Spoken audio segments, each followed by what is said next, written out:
Bismillahirrahmanirrahim. Assalamualaikum warahmatullahi wabarakatuh. Apa kabar teman-teman? Kita ketemu lagi dengan Bapak di pelajaran sejarah. Nah teman-teman, kalau misalkan kita mau bikin rujak, tentunya tidak langsung jadi rujak gitu. Pasti kita butuh yang namanya bahan-bahan rujak. Misalkan yang pertama ada buah-buahan, ada semangka, ada mangga, terus jambu dan lain sebagainya. Terus kita pun butuh bumbu-bumbu lain untuk membuat rujak tersebut teman-teman. Ataupun ketika kita kehilangan satu barang, atau misalkan kita mencari harta karun, maka kita membutuhkan petunjuk-petunjuk atau jejak-jejak untuk menemukan harta karun ataupun barang yang hilang tadi ya teman-teman. Nah, begitupun di dalam sejarah. Jadi, untuk mempelajari peristiwa sejarah yang terjadi di masa lalu, kita ini membutuhkan yang namanya sumber sejarah. Pertanyaannya, apa yang dimaksud dengan sumber sejarah? Ada yang tahu?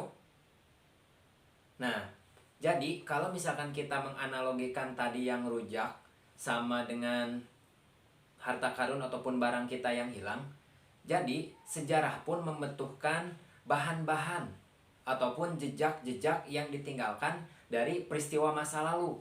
Untuk apa? Untuk kita mengetahui peristiwa sejarah tersebut.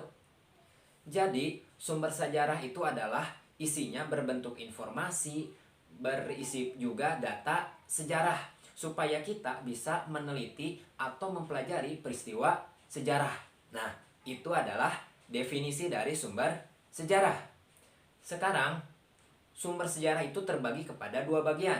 Yang pertama, itu ada sumber sejarah sesuai bentuknya. Yang kedua, itu ada sumber sejarah sesuai sifatnya. Sumber sejarah yang menurut bentuknya, itu ada 3 bagian teman-teman. Yang pertama, itu ada sumber tertulis. Yang kedua, itu ada sumber lisan. Yang ketiga, itu ada sumber benda. Nah, dari ketiga bagian ini saling berkaitan satu sama lain. Yang pertama, itu ada sumber tertulis. Jadi, sumber tertulis itu adalah bentuk-bentuk data, informasi, sejarah yang terdapat di dalam tulisan, berbentuk tulisan. Awalnya itu berbentuk tulisan di dalam batu, yang berbentuk nantinya contohnya ada prasasti. Yang kedua, itu ada berbentuk dari tulisannya itu yang terdapat dalam daun, yang nantinya kita kenal juga dengan daun lontar. Itu digunakan di naskah-naskah kuno, itu dalam daun lontar. Yang ketiga baru masuk ke fase kertas. Itu adalah masa fase yang semakin masuk nanti Hindia Belanda ke kita, nanti kertas pun juga ada. Jadi di dalam sumber sejarah yang berbentuk tertulis itu terdapat di dalam 3 varian. Awalnya dari batu, kemudian berkembang kepada daun, yang terakhir itu di dalam kertas. Yang kedua, sumber sejarah bentuknya itu, yang kedua itu adalah sumber lisan. Jadi sumber lisan itu setiap apa yang diceritakan, apa yang dijelaskan oleh para pelaku sejarah, nah itu menjadi sumber lisan.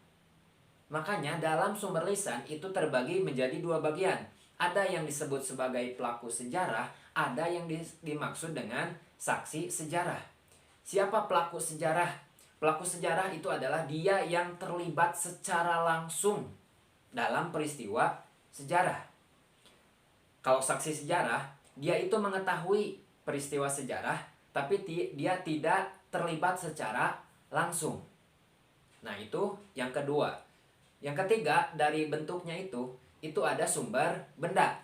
Nah, teman-teman, sumber benda ini adalah peninggalan-peninggalan berupa benda pada masa lalu yang masih ada sampai sekarang. Kita menemukannya.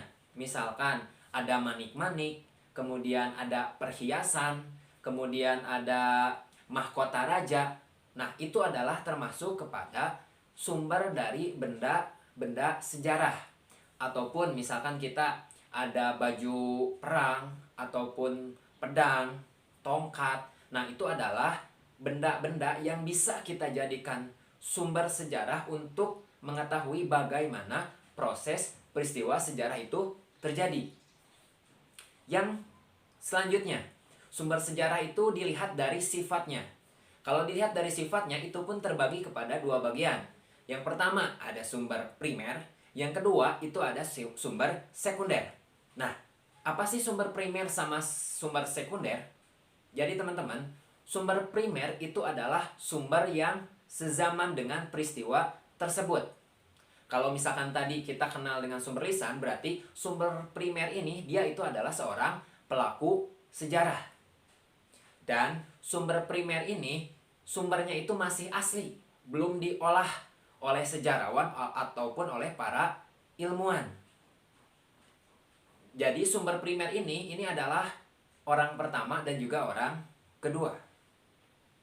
Yang kedua, itu ada sumber sekunder. Kalau sumber sekunder ini berbeda dengan sumber primer. Sumber sekunder ini dia itu sifatnya dia tidak sejaman dengan peristiwa tersebut. Dan bentuk sumbernya ini sudah diolah. Misalkan oleh para sejarawan sudah diolah, maka itu menjadi sumber sekunder. Misalkan kita contoh sumber primer. Sumber primer ini misalkan teks proklamasi. Teks proklamasi yang ditulis oleh Insinyur Soekarno itu adalah sumber primer karena asli. Kemudian sumber sekunder itu adalah misalkan buku Sejarah Nasional Indonesia yang memuat berita tentang peristiwa proklamasi kemerdekaan. Nah, itu adalah contoh sumber primer dan juga sumber sekunder. Nah, itulah pemaparan materi tentang sumber sejarah. Teman-teman, di pertemuan selanjutnya kita akan membahas tentang metode sejarah. Bagaimana metode sejarah? Silahkan tonton di video selanjutnya. Sekian dari Bapak. Assalamualaikum warahmatullahi wabarakatuh.